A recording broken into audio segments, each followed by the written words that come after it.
ಎಲ್ರಿಗೂ ನಮಸ್ಕಾರ. ನೋಡಿ, ಬೇಲ್ಪುರಿ ಮಾಡೋದು ಹೇಳ್ಕೊಡ್ತಾ ಇದ್ದೀನಿ. ಒಂದು ಬಟ್ಲು ಕಡಲೆಪುರಿ, ಆಮೇಲೆ ಒಂದು ಕಾಲು ಭಾಗ ಚೌಚೌ ಹಾಕ್ಕೊಂಡಿದ್ದೀನಿ. ಅದಕ್ಕೆ ಒಂದು ಕಟ್ ಮಾಡಿರೋ ಟೊಮೊಟೊ, ಒಂದು ಸ್ವಲ್ಪ ಕಾಲು ಭಾಗ ಸೌತೆಕಾಯಿ, ಒಂದು ಈರುಳ್ಳಿ ಚಿಕ್ಕದಾಗಿ ಹೆಚ್ಚಿಟ್ಕೊಂಡಿರೋದು ಈರುಳ್ಳಿ ಹಾಕ್ಕೊಂಡಿದ್ದೀನಿ.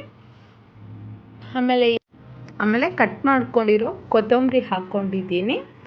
ಒಂದು ಸ್ಪೂನು ಉಪ್ಪು ಹಾಕ್ಕೊಳ್ಳೋಣ.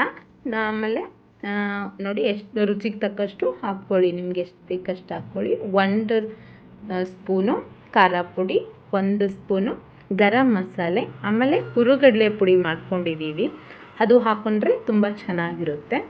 ಆಮೇಲೆ ಅರ್ಧ ಭಾಗದಷ್ಟು ನಿಂಬೆಹಣ್ಣನ್ನು ಚೆನ್ನಾಗಿ ಹಿಂಡ್ಕೊಂಬಿಡೋಣ. ನೋಡಿ, ಈ ಥರ ಚೆನ್ನಾಗಿ ಖಾರ ಉಪ್ಪು ಎಲ್ಲ ಸೇರ್ಕೊಳ್ಳೋ ಥರ ಕಲಿಸ್ಕೊಂಬಿಡಿ.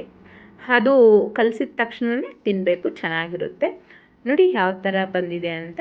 ತುಂಬ ಮನೆಯಲ್ಲೇ ಮಾಡ್ಕೊಂಡು ಈ ಥರ ತಿನ್ನಿ, ಚೆನ್ನಾಗಿರುತ್ತೆ, ಆರೋಗ್ಯನೂ ಒಳ್ಳೆಯದು.